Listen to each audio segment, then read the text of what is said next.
Dorothy Day co-founded the Catholic Worker newspaper with fellow journalist Peter Morin in 1933 as the Great Depression was ravaging the United States, bringing poverty and unrest into the streets. The newspaper and the movement spread Catholic teaching on social justice.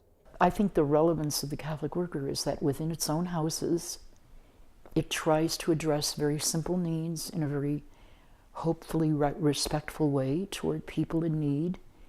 And it also says, why is this the way it is? Dorothy Day became the living voice of Catholic Worker, a leader by example who put poverty at the center of her vision. The mystery of poverty is that by sharing in it, making ourselves poor and giving to others, we increase our knowledge of and belief in love.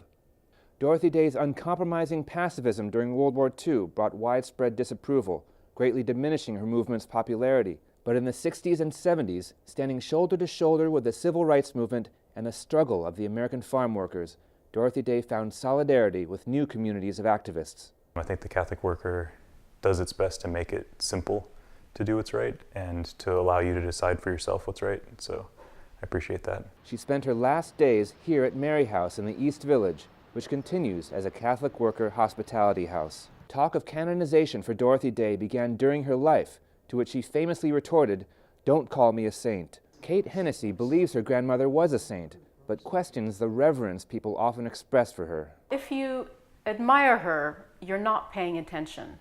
Because if you're paying attention to what she says, your life will be turned upside down. Those who knew Dorothy Day hope that if she is canonized, her sainthood will invite people to discover her own path. She's not asking people to do as she did, but I think what she is asking us is to, look within ourselves, examine our own conscience, find out what we're good at, and using that to help others. Dorothy Day compared revolution to throwing a pebble in the pond. With confidence, its ripples will reach around the world. Her own revolution, the Catholic Worker, continues to grow. In the East Village, Konrad Aderer, Currents News.